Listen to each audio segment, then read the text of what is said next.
Okay. So thank you, everyone. Thank you to welcome me. Thank you to have me tonight. I'm very excited about sharing and hearing your question and having this discussion with you.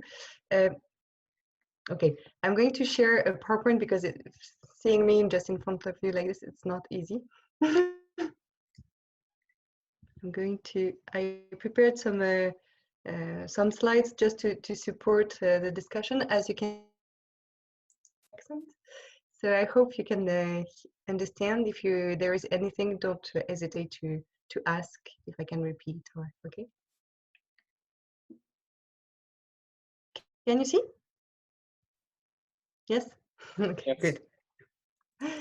Okay. So as Tikalin said, so I'm Xavier's sister. I've been in the congregation for 13 years now, and I've been sent to Canada 9 years ago. So, and I come from France. So I'm going to share with you faith and professional life. Yeah, understood from the discussion I had with Tom that it's a subject that many of you are also, well, you're engaged in the professional life for many of you. And I guess there are some things that I'm experiencing, you're experiencing too. And so I'm not sharing this just about me. It's really about what can resonate and yeah, what you can take from your experience and read through that. So sorry, I'm going to put this small. Yeah. Okay. So the first area I would like to share with you is my journey, quickly my journey with God through my studies and my work, and how I made some choices in the through time that led me to what I'm doing today. So first thing I wanted to share was during my studies when I was in high school, I really discovered God as a friend I could talk to. And I discovered that I think I was 17. I was going to Mass every Sunday, but I thought that God was not very interested in my small life, my exams, math exam, history exams, things like that. So I was not disturbing him or her, whatever you want to say. It was God, okay? And I discovered that sharing with a friend in a scout camp, that she was praying every night, and I was saying, "But what is your prayer?" And she said, "Well, I just talk to God about my day, just as a phone call to a friend." And based on that, I started saying, "Well, really, God, are you really interested in my small life? It's not very interesting. Do you have a much bigger matter to deal with?" And I really received a strong sign that my life matters to God, and that I could really have trust in Him, sharing my daily life and my small things, my worries and my hopes and so on. And so I was in high school. It really led me to do some choices regarding my studies, the university. And I chose at that time to go to do business administration more because all the subjects I like. Okay, it's just like it was more. It was not I want to be this. I want to enjoy my studies, and at that time that was it. And I continued trusting in God every night, every evening, sharing my day and my hope, and trusting that He would lead me at the right place. So just that it would be like a foundation. When I was 20, so I was in business administration studies, and I spent 3 months. I went during 3 months in India with a group of students and with the Jesuits. Well, first with the Jesuits, but then I spent 1 month with the Sisters of Mother Teresa in Kolkata. Um, and really, it was a strong experience. Um, and, um, an experience of faith and of discovering really Christ and meeting with Christ. And when I came back to France, I was really struck by the sadness around me. Many people they had everything but no joy. So and I was receiving such a joy, and it's not only for me. It's not only so okay, what I'm going to do? Should I continue this business administration studies? Does it matter? Should I do something more interesting? I don't know, something more in line with what I think God is calling me to, or what does it mean? And I really felt at that time, through my reactions to a small book of prayer and things like that, about, it was saying, what do you want to be later? Do you want to, I don't know how it was formulated, but something, do you want to work in a company? And what about you leaving this to others? And I strongly felt at that time that it was very important as a Christian to dare to be in this area, to be really among people and in ordinary jobs, but because of Christ. And at that moment, I really chose to go back, to continue my studies and to choose really intentionally to work. And I chose at that time to work in the industry. Um, I chose the industry because it was really uh, working with other people on projects, on being in a. So I started in a car company, and I was doing an internal audit. I was going with colleagues, like we were teams of 3, 4, 5 people, and we were working on a subject for 2 months. It was really amazing. I loved it. Going to different places of the company, discovering how people were working and all this. And I enjoyed very much this teamwork. But most of my colleagues, they were not Christian. Well, they were, not believers. No, God did not matter for them. And but I loved them. I mean, I was really sharing something strongly with them. So this was something very unsettling for me, thinking, okay, joy. I received this joy from God. I relate with these people. I'm enjoying what I'm doing with them.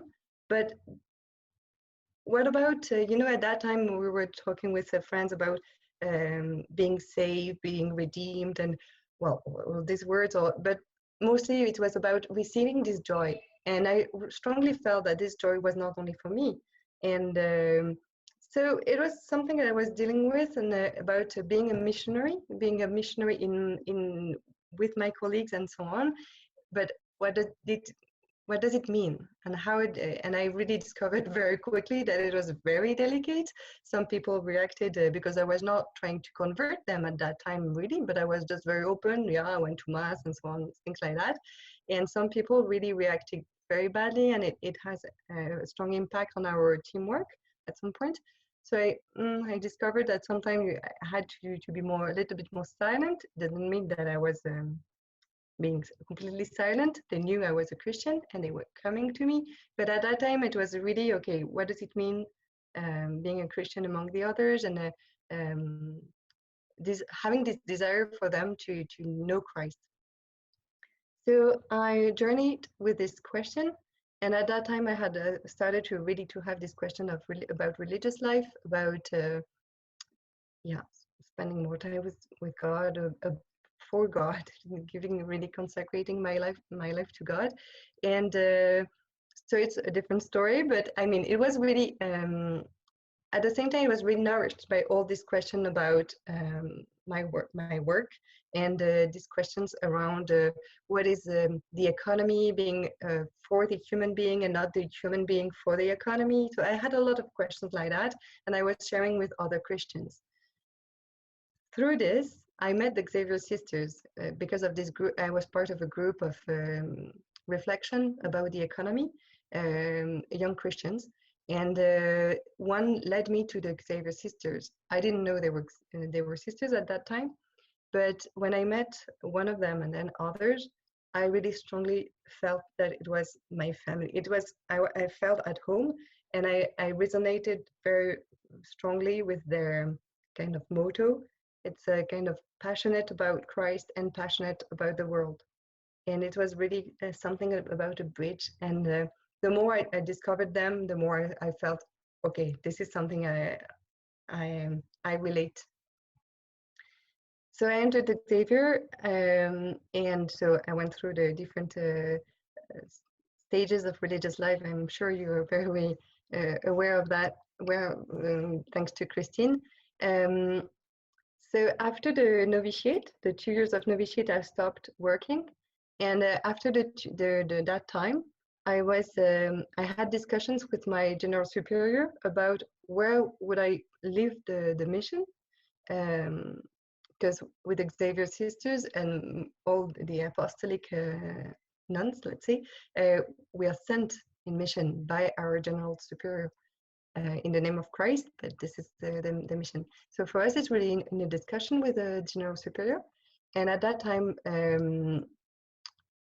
hearing what I was feeling, we said, yeah, there is really a call of God to be in this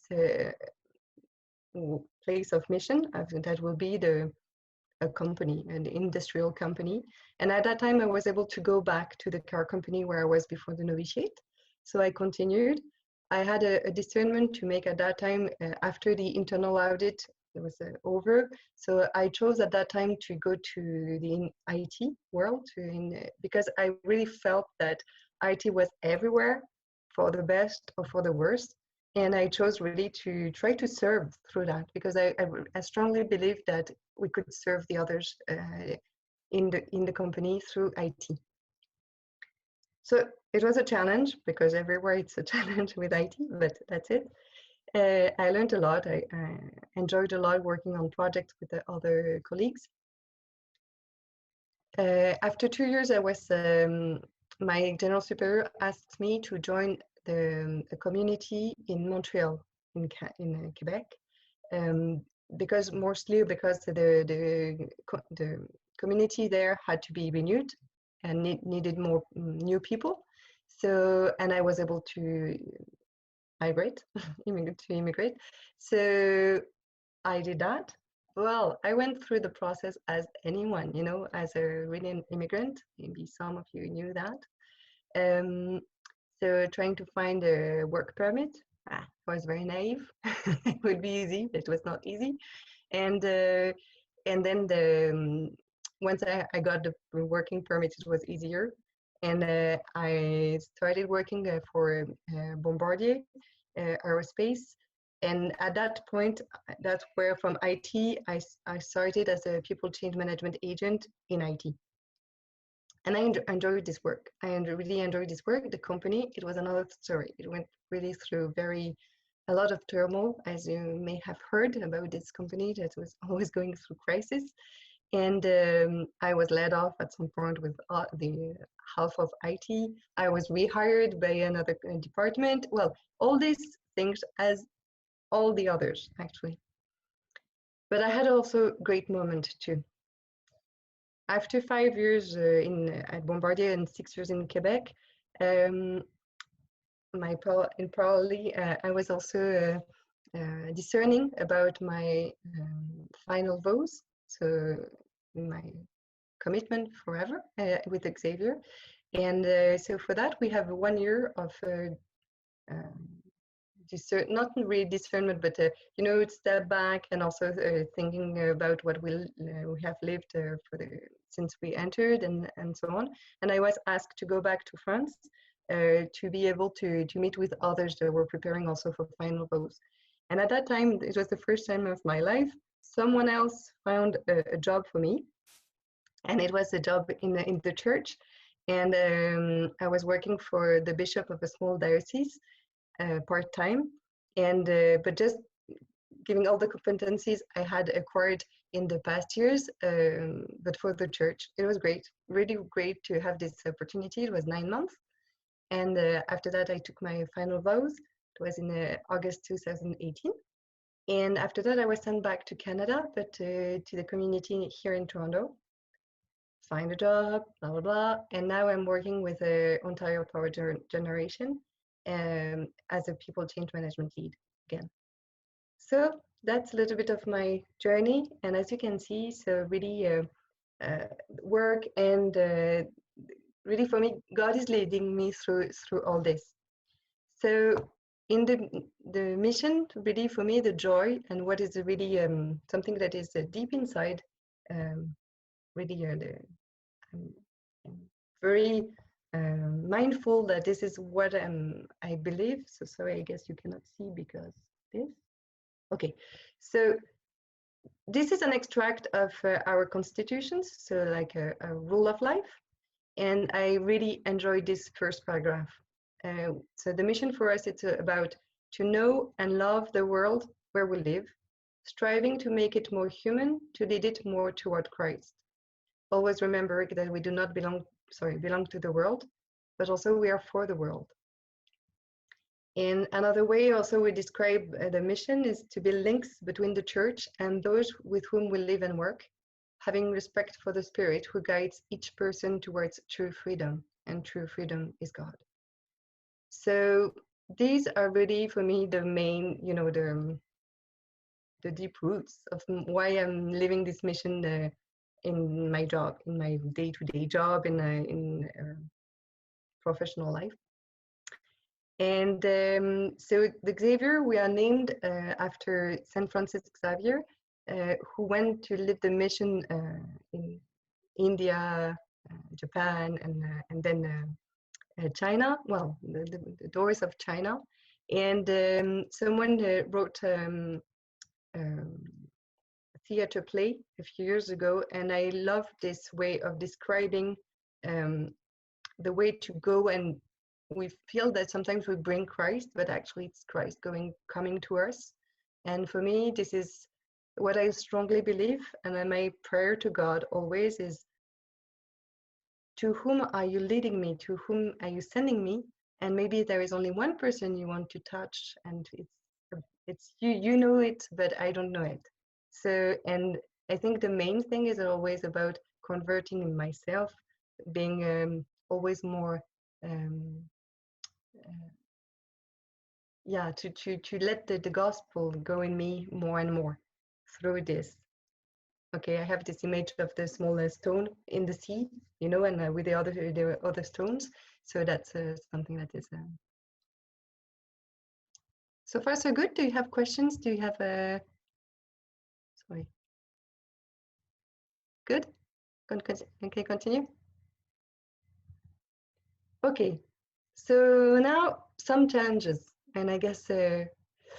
I thought about 5 mostly, more probably, but. So the question for me first is about serving, and up to what or to which extent. Maybe sorry for my English that is not always 100%. So I guess as a Christian, and probably this is also my psychology, okay, I'm very aware of that, but I feel, well, let's serve. And Ignatius says that to love is really about revering, about praising God, praising and serving. And I guess serving God and serving the others, for me, it's the same, and we have heard this a lot, and about serving. And serving, as I told you, for me, IT was serving, okay? Problem is, what is the time I can consecrate to that? And also, which level of energy? Because I experienced, especially in my first years of as a young professional, that I was putting so much energy during my days that on Saturdays I had a terrible headache all the day, and I was not able to do anything else. So it's really about a question of life balance, and I know this is a challenge that I share with many of my friends who are mothers, and about yes, our job is we are passionate about what we are doing, and for me it's also the question of way of mission, the place of mission, about serving the others there, but where do I stop?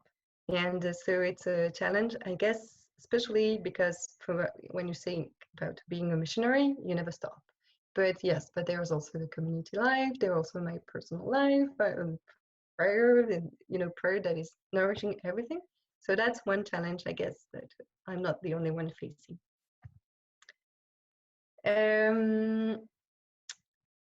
Yeah, I think I'm missing a bit. So another thing is about being nice. I don't know for you, but I really have had this impression that, especially as a sister, but I think first as a Christian, in the workplace, I have to be nice, and I have to be, I don't know, sometimes it's a very limit with being loved is very thin, but I think it was mostly about having nice relationships. And when I was in the car manufacturer company back in France, at some point I had a project. It was terrible. Really, I was in charge of changing an application that was dealt with people in Spain, and we had the mandate to take back this application back to a team in France. And the people in Spain, they were feeling threat by that, and they were hating us, but especially me, because I was in charge of this. And for me, it was the beginning of my first years of being a sister, and I really felt oh, I'm missing the point. I'm missing because the relationship was terrible, very, very, very difficult. And we had this conversation also with Tom about what does it mean evangelize, and especially, I don't know for you, but I'm not nice every day at work, not at all, and especially when I'm starting my jobs, and I think I'm discovering it more as I'm an immigrant, and I'm going through my phases. I have struggles to deal with, and there are things that are very cultural, and I hit them big time, and so I have to learn a lot, and not doing the right things. So I press the wrong buttons on people, and then they push the wrong buttons on me, and that's it. So what about evangelization? What does it mean? Can we evangelize still? What is the point in being in bad places if we cannot be nice, if we cannot be? And Tom said this to me also. What about my colleagues seeing my bad sides, my bad days? They know me. And yeah, that's a humility point, I guess. I guess it's for me, and I will go back to that. There is a question also about, in me, I can recognize also, especially for a desire to serve more, yes, but also a desire to succeed and to be recognized, to be valued. But that's human, and it's in me too. And when it's not the case, well, it hurts, and it can be very not nice. I mean, difficult to stay, difficult to. So there's also really this question about facing discouragement. Many days thinking, why am I here? What is the point? I'd rather be somewhere else. And should I go somewhere else? What is so? Yeah, all these questions always is it's with me too, and I know I'm not the only one, but I think this question about what is the point about facing? So these days, I'm there are some days, and when I was at Bombardier, let's say, there were some bad years about with at some point really a perverse director, and this question was really with me, and God, do you want me to stay with the others, or do you want me to leave and to go somewhere else? Because the company was not the only place of mission, and I was sent in mission in a company, but not. How do I know if it's this company or another one? And so yeah, that was really something, and there were really some days of discouragement. And sometimes also I'm facing this question about, am I carrying the cross? Am I really at the foot of the cross with Jesus, or am I stubborn? What do I need to learn from that? And should I stay or should I go? It's always this question. But yeah, always also trying to listen to what I have to let go and what I have to hold. And I think my two main attitudes go back to attitudes in it are really always about, one, renewing my trust in God, trusting God that I'm in the hand of God, and I love this prayer from Pierre Teilhard de Chardin, who was a Jesuit, and he wrote this letter to his cousin. So when you feel sad and paralyzed, adore and trust. Adore, offering to God your existence. Trust, lose yourself blindly in our Lord, who wants to make you worthy of Him, and He will arrive always. So that's for me a very good news. Although you remain in darkness to the end, and while you hold His hand, especially when blocked, you are more disappointed, more saddened. So for me, this is always a place where I can go back. And the other one is really the question of discerning with a compass of joy. What gives me joy?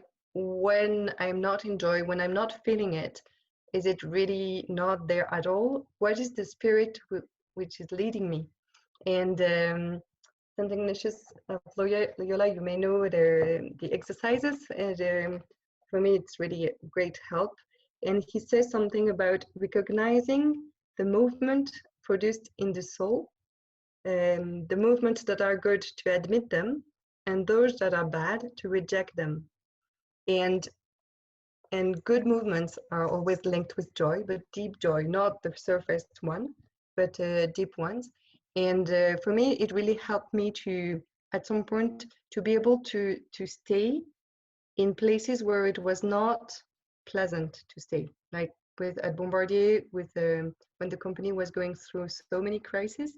And it helped me to stay with my colleagues, with them, in the same boat, and living through this because of Christ. And so I think it's a compass of joy, a compass of deep peace. And sometimes it can be not very convenient, but still this peace is there.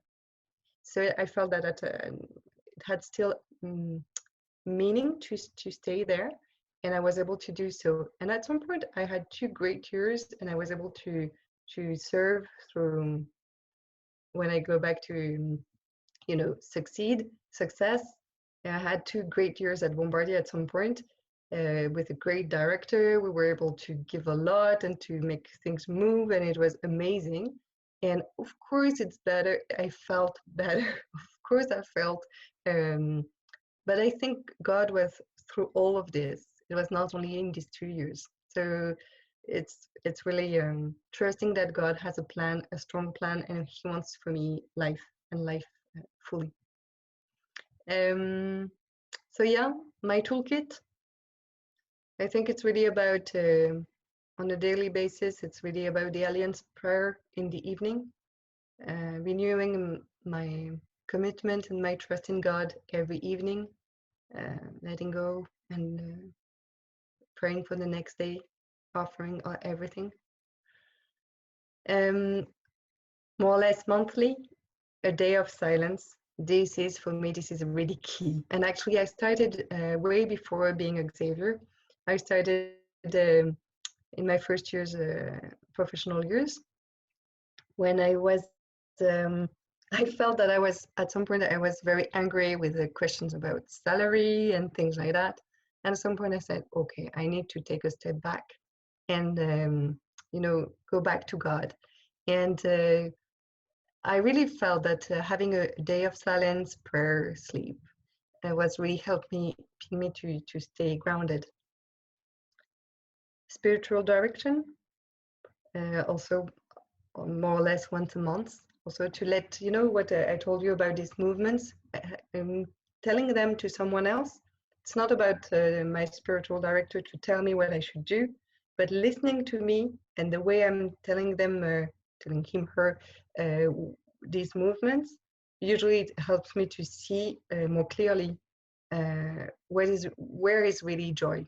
So about this compass of joy, it's really, really helpful for that. And sacrament of reconciliation, with 3 thanksgiving to God and 3 apologies, usually, more or less, it can be 2, whatever. But really it helps me to see the bigger picture of this love of God for me and for the world and for all of us. And then, yeah, my small part, but, to put everything in what God is striving to do in our world for the kingdom. And annually, review the choices. And for me, this is always this question of asking God to be open to a new beginning, always, to be sent somewhere else, to leave the things and to leave the things in God's hand. So for us in the religious life, it's about being sent by my general superior, and I could be sent to another place, but it's always in a dialogue. So it's never, it's also what I'm going to tell her about what I'm living and what I'm experiencing, but not having my hand on what I'm doing and what I'm choosing, but really let God lead, and being like the pen in his hand. So that's it. So that's what I have prepared about sharing. So, Jacqueline, I don't know if you want to introduce the next time. I have prepared a smaller visual, but I don't know. Want me Yes. to talk about it? Thank you, Sister Claire. Thank you for your sharing. So, Sister Claire has our reflection exercise and questions on her slide. And I've also included these questions in the quiz document. It's on the second page as well. So, Santo, I was wondering if you would be able to maybe break us off into groups, and then we can do this reflection as a group and then have that small group discussion. Sure, that's not a problem. Just looking at these questions, would you like them to take a little bit of quiet time in that small group to do a little bit of this reflection before they continue? I don't know for the when should it be, but yes, I propose that you take 3-5 minutes in silence for each of you to let these memories come back to your mind, and then after that share with in the small groups. So I don't know if you want to split before or after. Santo, maybe it might be easier if we do the reflection before we break off into groups. Okay. So sure. So we'll just take a few minutes to reflect on the questions that are presented here, and then we will break you off into the small groups.